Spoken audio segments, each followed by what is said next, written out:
Hello friends, ఈరోజు నేను మీకు ఈ ఎక్సెల్ షీట్ని వర్డ్ డాక్యుమెంట్గా ఎలాగా మార్చుకోవాలో చూపిస్తాను అండి. ఓకేనా? మనకి ఇప్పుడు చూస్తుంటే ఎట్లా ఉన్నాయి, రోస్ ఉన్నాయి, కాలమ్స్ ఉన్నాయి, ఇటు సెల్స్ లాగా ఉన్నాయి కదండి, బాక్స్ లాగా. సో మనం ఇలా కాకుండా మనం వర్డ్ డాక్యుమెంట్ ఏ విధంగా అయితే ఉంటుందో ఆ విధంగా మనం ఎలా చేసుకోవాలో చూద్దాం. ఓకేనా?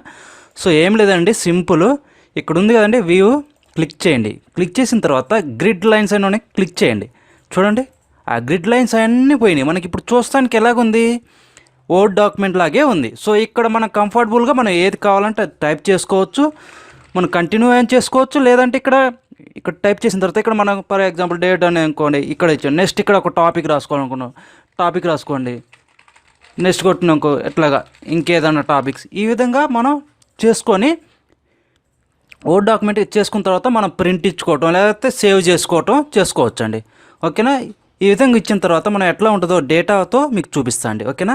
ఈ విధంగా మనం ఎక్సెల్ షీట్ని వర్డ్ డాక్యుమెంట్గా మార్చుకోవచ్చు సింపుల్ వేలో.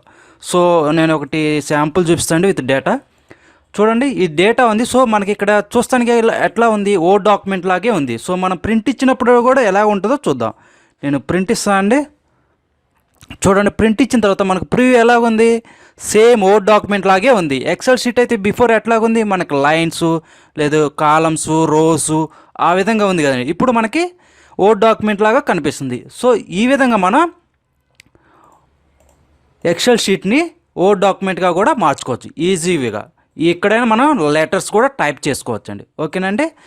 ఓకే అండి, థ్యాంక్ యూ సో మచ్. మీకు ఈ వీడియో నచ్చినట్లయితే లైక్ చేయండి, షేర్ చేయండి, సబ్స్క్రైబ్ చేయండి. ఓకేనండి?